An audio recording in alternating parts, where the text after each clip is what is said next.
My stepmother accidentally destroyed my late mom's wedding dress that I was saving for my wedding. When she asked to borrow my beach house for her anniversary, I agreed. Then forgot to mention the sewage backup I'd known about. Her perfect celebration was literally full of shit.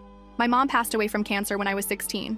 Before she died, she made my Aunt Madeline promise to keep her wedding dress safe for me. It was this gorgeous vintage dress from the early 90s, with delicate lace and tiny pearls that she'd hand-sewn herself.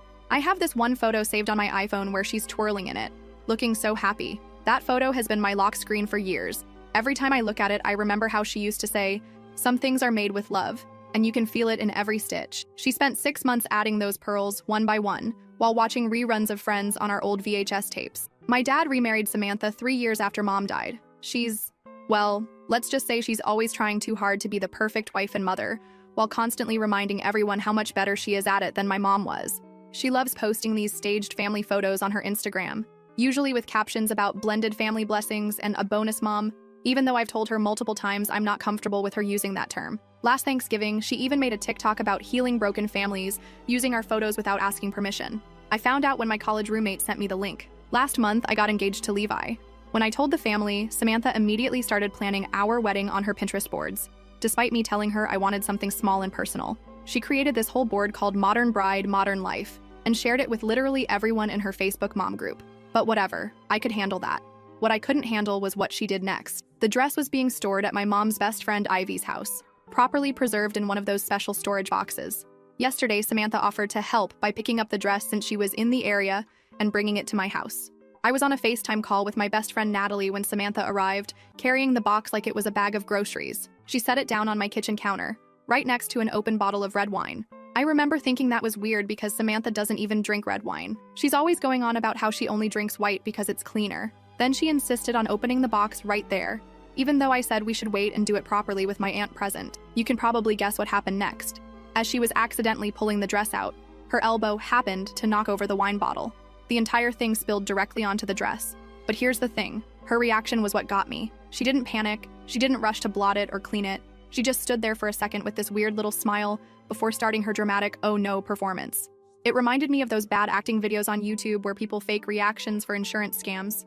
I was still on FaceTime with Natalie, who saw the whole thing. She swears she saw Samantha's hand move toward the wine bottle before it fell, but the video quality wasn't great, so we can't be 100% sure. Natalie immediately started recording her screen though, because she said something felt off. I called my dad crying, and his response was typical. "Honey, it was just an accident. Samantha feels terrible. We can buy you any dress you want." He doesn't get that it's not about the dress itself. It's about the last piece of my mom that I had for my wedding day. This morning, Samantha had the nerve to send me a link to some $300 David's bridal dress with the message, "This would look so much better on you anyway." Then she posted this long Facebook status about accidents happening for a reason, and how sometimes we need to let go of the old to embrace the new. She tagged me in it, but I blocked her before I could see the comments. Then, she had the audacity to ask if she and Dad could use my beach house for their anniversary celebration next month. She knows it's the only thing I inherited from my mom's side of the family. It's this little cottage on the coast that my mom's parents left me, and Samantha's been trying to convince me to sell it since she married Dad. She even had a realtor friend accidentally list it online once. I told her, "Sure, of course," with a smile that would make her proud. Because what Samantha doesn't know is that I got a call from my handyman Joseph last week about a serious sewage issue that needs fixing. He sent me photos and detailed messages on WhatsApp showing the problems. I just haven't had time to deal with it yet. And honestly, I might be too busy to mention it to her before her big party. She's already posting about her perfect beach house anniversary celebration on Instagram, complete with rental furniture and a hired photographer. First update. Thanks everyone for the support on my last post. It really helped me get through the past few days. I've been hesitant to post this update because I wanted to be absolutely sure about what I found out. So here's what happened since then. After my last post, Ivy, Mom's friend who was storing the dress, called me sounding really uncomfortable. She said she'd been reviewing her Ring doorbell footage from that day because something had been bugging her. Turns out Samantha didn't just show up once to pick up the dress. The camera caught her doing a drive-by of Ivy's house around 8:30 a.m., circling the block twice. Ivy only noticed because her neighbor had texted her about a car driving slowly past their houses. She didn't think much of it at the time. When Samantha came back at 2:30 p.m. for the actual pickup, she had a Target bag with her. I know it's not concrete evidence of anything, but watching her carefully transfer something from the bag to her purse before ringing the doorbell just feels weird. The more I watch it, the more intentional everything seems. My stepsister Eva has been texting me little bits of information, but she's scared of getting too involved. She mentioned that Samantha had been weirdly fixated on my engagement announcement, spending hours on wedding planning websites even before I said anything about wanting to use mom's dress. I wasn't going to do anything about my suspicions until I met my Aunt Madeline for coffee yesterday. She brought Dad's old laptop that she'd borrowed to do their taxes. She's been helping them with finances since Mom passed. She wanted to show me something she found while organizing their receipts. There was a Target purchase from the early morning of the incident. The items listed were a bottle of red wine, the exact brand that got spilled, some cleaning supplies, and one of those plastic drop cloths people use for painting. Samantha usually only buys white wine. She's always going on about how red wine stains her expensive veneers. The receipt timestamp was 6:45 a.m. When I showed Dad the Target receipt, he got really quiet. Not angry, just quiet. He kept rubbing his wedding ring, his first wedding ring, the one he still wears on his right hand. Finally, he said, "I didn't want to see it before, but there's been a pattern. I also have the screen recording Natalie took during our FaceTime call, but the video quality is too poor to definitively prove anything. Still, I'm keeping it along with all the other documentation." He told me about how last year's accidental donation of Mom's cookbooks wasn't so accidental. He'd found them in the garage, boxed up and labeled for donation, weeks before Samantha claimed she mistakenly included them in the charity pickup. He didn't say anything at the time because he thought maybe I wouldn't notice they were gone. The conversation with Dad was heavy. He didn't cry or make dramatic promises. He just sat there looking at his hands and said, "I messed up, didn't I? I let her do this." It was worse than if he'd gotten angry or emotional. Meanwhile, Samantha's been acting like nothing happened. She keeps sending me links to new dresses, each one with a message about how it would be so much more you than my mom's outdated dress. The beach house thing is still hanging over everything. She's already created a Facebook event for their anniversary party. 35 people confirmed attending so far, with more RSVPs still coming in. She keeps posting about her perfect beach getaway and tagging party rental companies in her Instagram stories. Yesterday, she sent me a long text about table arrangement and asked if the house has enough bathrooms for all the guests. I still haven't mentioned what Joseph, the handyman, told me about the septic system. The video he sent me last week shows it's actually getting worse. You can see water backing up in the yard after it rains. He said it needs fixing before any large gatherings, but I just keep forgetting to bring it up whenever Samantha calls. Eva's been staying at her friend's house more often. She says the atmosphere at home is getting weird. Samantha's been extra nice to her, buying her expensive gifts from Amazon and offering to take her on a spa day. Eva thinks she's trying to keep her quiet about something, but she's not sure what. The dress preservation specialist finally got back to me today. They said the wine stain was unusually concentrated in one area, like it had been poured rather than spilled. They also noticed some small snags in the lace that happened before the wine incident, probably from someone handling the dress roughly while it was still in the preservation box. I've been looking at that last photo I have of Mom in the dress. There's this little pearl detail on the sleeve that she used to say took her 3 nights to sew on while watching old episodes of Seinfeld. That part's completely dissolved now from the wine. It feels targeted, you know? Edit. A lot of you are asking what I'm planning to do about the beach house party. Honestly, I'm just going to let things play out naturally. The septic system is what it is. Edit 2. For those asking about the dress, yes, I'm keeping all the specialist documentation. No, I'm not planning legal action. Some things have a way of working themselves out. Edit 3. Dad just texted asking to come over tomorrow. He says he found some old photos of Mom he wants me to have. Maybe he's finally ready to really talk about everything. Second update. Thanks for all the messages checking in. A lot has happened this week, and I wanted to update you all on the beach house situation. So here's where things stand. Samantha's planning what she keeps calling an intimate gathering, though her guest list has somehow grown to 35 people. She texted me this morning asking about parking, how many cars can fit in the driveway, and bathroom situation. There are 2 bathrooms, right? That should be enough? I keep thinking about saying something about the septic system. Joseph, my regular handyman, sent me another text yesterday with a photo of the backyard after the rain. You can see the water pooling in places it shouldn't. And he said the smell is getting noticeable. His exact text, "Hey, wanted to follow up about that septic estimate. Really needs addressing before any big gatherings. Getting worse with the rain." Joseph explained that while the septic system has ongoing issues, the problems become much more noticeable during rain and would definitely be catastrophic with heavy usage from a large gathering. Dad stopped by yesterday. He's been quiet since everything with the dress, spending more time at the house he shared with Mom before Samantha. He sat at my kitchen counter, looking through some old beach house photos he found in a drawer. "Remember when the shower broke that one summer?" he said. "Your mom made us all use the outdoor hose for 2 days. She said it was camping." Then he got this look on his face and asked, "Should I be worried about anything with the house? For the party?" I just shrugged and said everything was fine. He studied me for a minute, then nodded slowly. I think he knows something's up, but he's not asking directly. Eva's been texting me updates about Samantha's preparations. Nothing crazy, just standard party stuff. She ordered some decorations from Amazon, string lights, some beach-themed centerpieces, and she's having the event catered by a local deli. Eva sent me a photo of all the party supplies spread out on their dining room table. "Mom's actually being kind of normal about this," she wrote. "Almost makes me feel bad about what might happen. Almost. The weird part is how Samantha's been acting toward me lately. She's trying really hard to be nice, sending casual texts about the party plans, asking my opinion on little details like she's including me. Yesterday, she even sent a message saying she hoped I'd be there to celebrate with them. It would almost feel genuine if I couldn't still picture that little smile when she spilled the wine on Mom's dress. I did check out her Facebook page through Eva's account since she blocked me after the dress incident. She's keeping it pretty low-key, just a few posts about looking forward to a beautiful celebration, with some beach emoji. Nothing too over the top, which actually makes me more suspicious. Joseph sent another update this morning. The septic company gave him an estimate for repairs. It's expensive, but that's not even the main issue. They said it needs immediate attention, especially with heavy use. He forwarded me a photo showing where the ground is starting to sink a bit near the tank. His message was pretty clear. This is going to be a problem with 30+ people. I keep picking up my phone to warn Samantha, but then I remember little things, like how she accidentally donated Mom's cookbooks last year, or how Mom's jewelry keeps disappearing whenever Samantha reorganizes things, or that satisfied look when the wine spilled exactly where it would do the most damage to Mom's dress.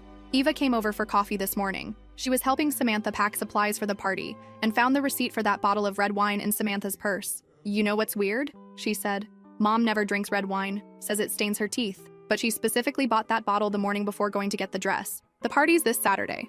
Samantha texted asking if I could leave the key under the mat on Friday so they can set up early. She wants to arrange the furniture and set up a drink station near the downstairs bathroom. I replied with a simple, "Sure, no problem," and turned off my notifications. The septic issue isn't my fault. I didn't break it, I didn't make it worse. It's just unfortunate timing that it's happening now. At least that's what I keep telling myself. Edit. Eva just sent a photo of Samantha's party outfit. It's all white, because of course it is. Third update.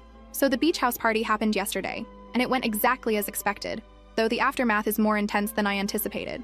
I drove by around noon when guests were arriving. Classic setup. White chairs, flowers, catering tables. Samantha was wearing this expensive white dress, directing people where to put things.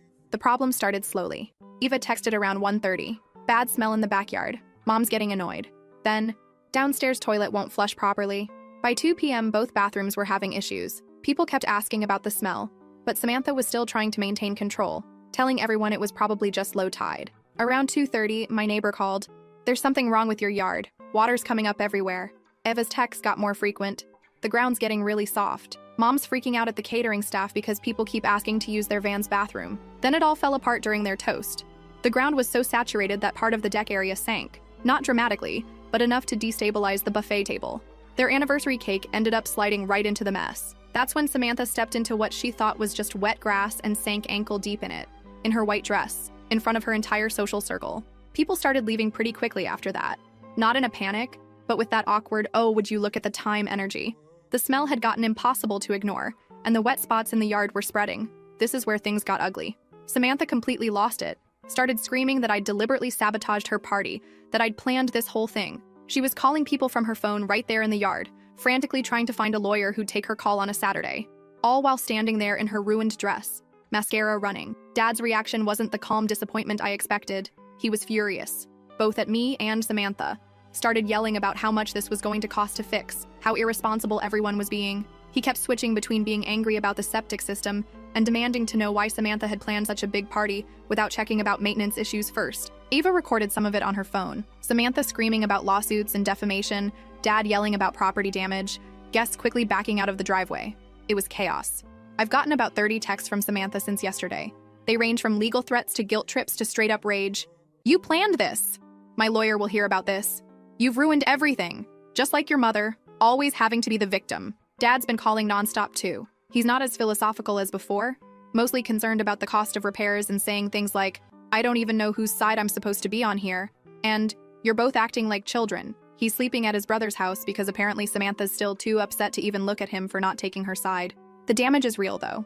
The yard's destroyed, the downstairs carpet's ruined, and the septic system obviously needs replacing. Joseph sent an estimate.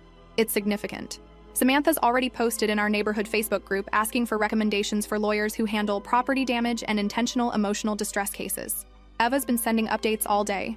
Apparently Samantha's called every friend she has, telling them I deliberately sabotaged her party out of jealousy. She's already had 3 different contractors out to document the damage for potential legal action. I finally blocked Samantha's number after her last message. "You think you're so clever? Just wait. That beach house won't be yours for long once I'm done with the lawyers. Hope it was worth it." Last update. It's been about a month since the septic tank disaster at my beach house. I wasn't planning to post another update, but enough has happened that I wanted to share how things actually played out. The immediate aftermath was exactly what you'd expect. Samantha contacted 3 different lawyers, but it fizzled out pretty quickly once they saw Joseph's documented warnings about the septic system. Turns out, negligent property owner claims don't go far when you plan a 35-person event without asking basic maintenance questions. The repair costs were brutal, about $21,000 for the new septic system, plus another $3,000 for yard repair and carpet replacement. Insurance covered part of it after my deductible, but it's still a huge hit to my savings. Dad offered to split the costs, which led to a huge fight between him and Samantha. They're still arguing about it. Samantha's not speaking to me, obviously. She's switched to communicating through passive-aggressive Facebook posts about toxic family members and property damage. Dad's trying to play peacekeeper, which is going about as well as you'd expect. He'll call me to talk about repairs or costs, then get quiet when I bring up the dress incident. Last week he said, "I know you both did wrong things. Can't we just move past it?" Classic Dad, avoiding conflict while trying to keep everyone happy. Eva's been caught in the middle. She stays with me some weekends, but Samantha started making comments about family loyalty, so now Eva's walking on eggshells. She deleted the videos she took at the party after Samantha went through her phone while she was sleeping. The beach house repairs are finally done. The new septic system works fine, the yard's been restored, and the carpet's been replaced. The cleanup company did a good job. You wouldn't know there had been a disaster if you didn't know where to look. Here's the weird part. This whole thing has had ripple effects I didn't expect. My Aunt Madeline isn't speaking to Dad because he wouldn't take a side. 2 of my cousins canceled their usual beach week booking because they don't want to get involved. Family events are awkward now, with everyone trying to schedule around who's not speaking to whom. Samantha's still living at home, but she's been taking space to heal by spending weekends at her sister's house. She's talking about wanting to move to a bigger house anyway, saying the current one has too many negative memories now. Dad just looks tired whenever it comes up. The dress is still hanging in my closet. I tried having it professionally restored, but they said the wine damage is permanent. I've started looking at new wedding dress styles online. It's not the same, but I'm trying to focus on the future instead of what I lost. Eva told me yesterday that Samantha's been checking property listings for beach houses in a different area. Apparently, she's determined to have a do-over anniversary celebration next year, just without certain people involved. Dad stopped by last weekend to check on the repairs. He walked around the yard, looking at everything, then just said, "Your mom would hate what this house has done to the family." Not exactly the profound moment of realization I think some people were expecting. The reality is, there's no dramatic conclusion here. No one's getting divorced, no one's had an epic revelation, and the family's not suddenly united and understanding. It's just tense holidays ahead, and carefully planned scheduling to avoid awkward encounters. Edit. To those asking about legal consequences, the lawyers basically said everyone should drop it and move on. No one has a strong case either way. Edit 2. Yes, I'm still planning to get married at the beach house. Samantha's already said she won't attend if I do. Dad's stressed about it, but that's a problem for future me.